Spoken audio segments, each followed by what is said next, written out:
घ्या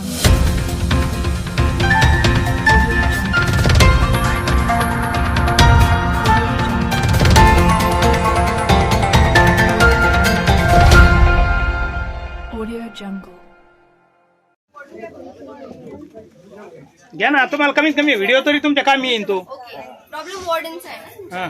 लेट झालं त्यांना घेणार नाही. वॉर्डनला कन्व्हिन्स केलं जाऊ शकतं, पण ओव्हरनाईट एवढे सगळे जर पावसात भिजून जात असतील त्याच्यापेक्षा हा प्रॉब्लेम मोठा आहे का की वॉर्डन नाही ऐकते. हॅलो, आणि सर्वांना माहित आहे की बसची अशी हालत आहे म्हटल्यानंतर तुम्ही असं कसं करू शकता ना. लॉंग रूटची गाडी शिवाय लॉंग रूटची गाडी आहे शिवाय. गेवराई गाडीतून एक आगारमधून गाडी निघलेली आहे. त्या गाडीची अशी कंडिशन, पूर्ण रिझर्वेशन गाडी आहे, पूर्ण सीट बुक आहेत.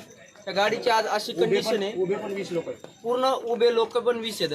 गाडीची अशी कंडिशन आहे, पूर्ण गाडी गळती आहे. आत्ताच विजयराजेंनी, आमदार साहेबांनी 5 नव्या गाड्या दिल्यात. हे कंटिन्यू, या लाईनला कंटिन्यू पूर्ण भंगार गाड्या, ज्या की लोकलला गाड्या चालतात अशा मुंबईला पाठवतात हे लोक.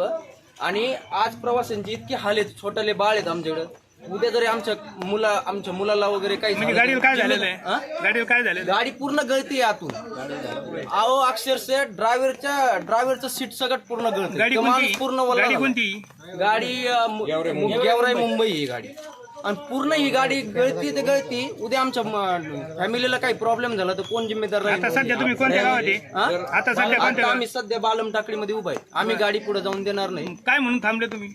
आता आगार प्रमुख म्हटलेत की दुसरी गाडी पाठवतो. मग ही पहिलीच जर यांनी अशी नीट पाठवली असती तर हे प्रॉब्लेम आला असता. गाडी गळती म्हणून तुम्ही आता थांबले का? आता ऑप्शन काय सर? सगळ्यांना ड्युटीला जायचं. आणि तुमच्याकडे नव्या गाड्या असून तुम्ही जर अशा पाठवत असतील तर रिझर्वेशन करून काय फायदा आहे आमचा? एवढे प्रवासी सीटवर बसले आणि ड्रायव्हर वरून ड्रायव्हर साहेबांना असं बोलतात की तुम्हाला आल्यावर बघतो. काय बघतो म्हणजे कोण तुम्हाला कोणी काही बोललं का? ड्रायव्हर साहेब आता इथं नाही येत. ते बोलतात की तुम्हाला आल्यावर बघतो.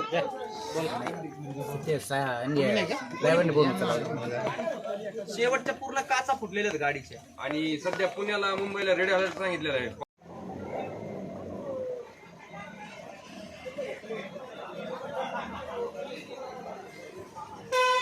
गर्दी